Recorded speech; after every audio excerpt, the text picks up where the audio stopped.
வாடி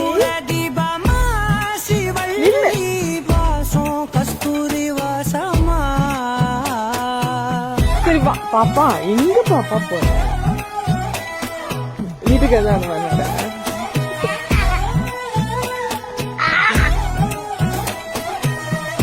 சரி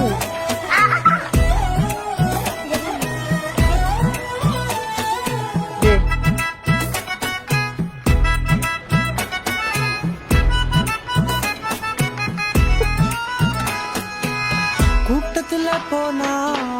நான் நடப்பேன் முன்ன நீ நடந்தா மட்டும் வருவேன் பின்னே எவனையுமே பார்த்து தலை குனிஞ்சது இல்ல உன் கொலுச